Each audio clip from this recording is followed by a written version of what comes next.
minggu pertama kita di mata kuliah TBA ini.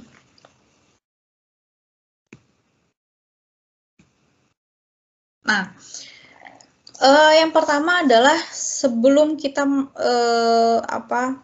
memahami kontennya, konten yang ada dalam teori bahasa, biasanya lebih baik kita tahu dulu kan ya sebenarnya untuk apa sih kita belajar TBA ini, supaya nanti ketika belajar tuh ada rasa semangat lah gitu, rasa semangat bahwa oh ya saya mempelajari sesuatu yang nantinya akan bermanfaat bagi saya begitu. Nah ini di sini ada pembahasan bentuknya pertanyaan gitu. Kenapa harus belajar teori bahasa? Diambil dari course-nya Stanford University. Jadi sebenarnya melalui mata kuliah automata, atau kalau di kita sih kan namanya TBA. Kalau di kampus-kampus lain yang di luar negeri mungkin dia menggunakannya cukup misalnya basic of automata teori, atau misalnya ada juga disebut dengan theory of computation, ada juga yang kayak gitu nama ininya ya, nama mata kuliahnya.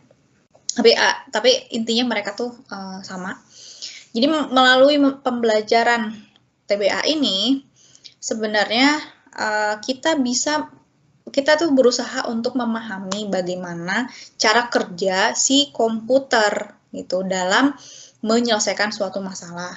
Kalau waktu kita belajar di algoritma pemrograman atau kita waktu itu belajar di struktur data, itu tuh lebih ke gimana sih kita supaya bisa untuk menyelesaikan suatu masalah gitu ya. Tapi kita bisa membuat langkah-langkahnya gitu. Karena yang menjadi fokus adalah algoritmanya. Gimana supaya kita bisa membuat algoritma, ini ada masalah A, itu bisa kita solve pakai algoritma yang kita buat.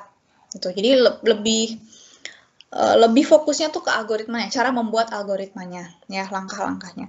Nah kalau TBA ini tuh lebih ke bagaimana kita untuk berusaha memahami jalannya si komputer dalam menyelesaikan suatu problem. Nah, algoritmanya udah ada nih, kita udah bikin. Terus kita ini kan ya, kita mintalah gitu ke komputer supaya supaya si problem itu terselesaikan begitu. Nah, kita tuh berusaha memahami si komputernya itu bagaimana bekerja dalam menyelesaikan masalahnya tadi itu. Jadi bukan fokus kita bukan di algoritmanya ya. Karena algoritmanya itu bagian mata kuliah Alpro, Strukdat atau analisis kompleksitas ya. Sama satu lagi apa sih rumpunnya mereka tuh. Ada pokoknya tentang algoritma gitu. Nah, jadi kita di bagian memahami si mesin komputer, cara suatu mesin menyelesaikan masalahnya. Nah, kemudian TBA ini tuh nantinya dipakainya di mana? Manfaatnya ya, manfaat si TBA ini tuh biasanya dipakainya di mana sih? Ini ada dua. Jadi di dalam automata ya, di dalam automata itu ada dua mesin. Yang akan kita pelajari sih sebenarnya. Karena ada 4 mesinnya, cuman nanti yang akan kita pelajari ada 2. Nah ini contohnya aja, mesin yang bernama finite automata ya, itu digunakan di text processing, compilers, atau hardware design. Nah sebenarnya teman-teman tahu compiler? Ada yang tahu nggak compiler? Compiler itu apa?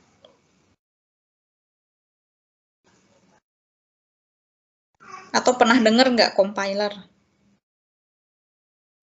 Pernah, Bu. Di bahasa pemrograman. Iya, betul. Di bahasa pemrograman ya. Nah, jadi biasanya di bahasa pemrograman itu mereka menggunakan yang disebut dengan compiler. Jadi ketika teman-teman udah bikin kode-kodenya di bahasa pemrograman itu, terus teman-teman suka ngeklik run kan ya, running. Atau debug baru nanti running. Nah, pada saat sebelum disebutnya mengeksekusi si algoritmanya, sebenarnya si mesin yang ada si ya mesin di bahasa pemrograman itu dia itu akan mengecek dulu kan ya, ada nggak sintak yang error gitu. Apakah seluruh penulisannya itu sesuai dengan aturan si bahasa pemrograman tersebut atau tidak. Kalau misalnya ada yang nggak sesuai, nanti biasanya keluar peringatan error gitu ya, ternyata ada sintak error nih gitu. Nah, sebenarnya si compiler ini dia itu cara kerjanya itu menggunakan mesin finite automata begitu. Jadi makanya makanya si TBA ini tuh sebenarnya kepake teorinya tuh ya, salah satunya untuk digunakan di compiler tadi. Kan kayak misalnya di contoh di C++ harusnya si out kan, terus kita ketikinnya malah output gitu, output kurung buka kurung tutup. Nah, itu pasti akan jadi syntax error. Nah, itu si compilernya tuh bekerja, jadi dia akan mengecek ini udah semuanya tuh, semua kode yang kita buat itu sudah sesuai tidak dengan ketentuan dari bahasa pemrograman tersebut gitu ya. Atau dia dipakai juga di pemrosesan teks ya, pemrosesan teks. Ada juga mesin context free grammar atau CFG biasanya di singkatnya. Itu biasa digunakan di bahasa pemrograman dan artificial intelligence. Gitu. Jadi ini intinya TBA itu dia tetap dipakai ya di bidang IT, itu dia dipakai teorinya ini tuh. Kemudian mungkin pertanyaan yang selanjutnya adalah apakah mempelajari otomata ini masih guna nggak nanti kalau udah lulus kuliah?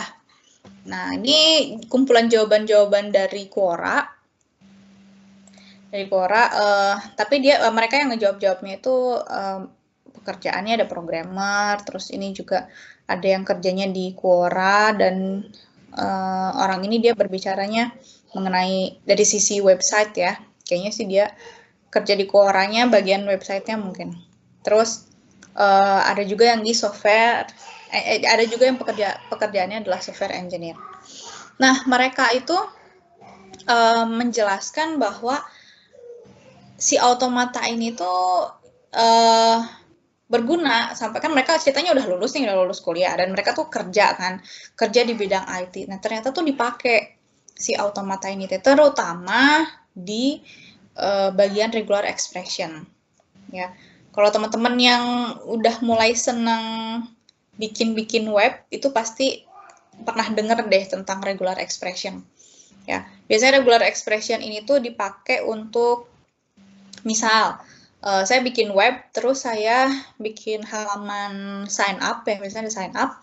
Nah, di situ kan ada set password. Nah, di set password itu misalnya kita punya ketentuan bahwa user bisa masukin password kalau terdiri dari huruf, angka, dan beberapa karakter yang kita tentukan. Ya. Nah, untuk supaya si passwordnya terset seperti itu biasanya menggunakan si regular expression ini agar lebih mudah aja. Kan kalau pakai if kayak gitu dia bakal terlalu panjang nantinya. Misalnya karakter pertama tuh harus harus angka. Berarti if char pertama harus angka misalnya gitu. Terus nanti char kedua harus apa gitu ya. Nah, kalau dengan regular expression kita nggak memerlukan itu. Jadi kita tinggal bikin pattern atau pola password tuh harusnya kayak gini. Nah, itu tuh pembelajaran regular expression itu nanti ada di TBA ini gitu. Atau misalnya teman-teman bikin halaman sign up, minta email ya ke user. Nah, tapi nggak bisa sembarang. Jadi kalau misalnya usernya masukin ngasal doang, nggak ada ad-nya, nggak ada nantinya domainnya apa gitu ya. Nah, kalau nggak ada kayak gitu, nggak bisa disubmit misalnya data sign up-nya dia tuh. Nah, itu juga bisa kita olah atau bisa kita buat menggunakan si regular expression ini. Jadi biasanya si regular expression ini banyak digunakan terutama ketika bikin website ya. Oke. Nah, jadi sebenarnya digunakan walaupun nanti udah lulus kuliah. Terutama untuk teman-teman yang mau bekerja di bagian IT ya. Oke. Itu seputar sebelum kita masuk ke materinya banget, ke materinya si TBA ya. Jadi teman-teman harus ingat bahwa oh ya, TBA ini memang digunakan di bidang IT, terus udah lulus juga nanti bisa tetap dipakai gitu ya. Jadi semoga dengan pembukaan seperti itu teman-teman jadi bisa lebih semangat lagi untuk mempelajari si TBA ini. Karena kalau saya jujur waktu pas saya masih kuliah seperti teman-teman juga, saya juga kan lulusan Telkom kan, dari Telkom juga. Nah, dulu saya belajar TBA, jujur nggak tahu buat apa gitu kan kalau waktu dulu, karena nggak dijelasin juga. Dan saya juga, ini apa sih mata kuliah itu ngapain gitu ya?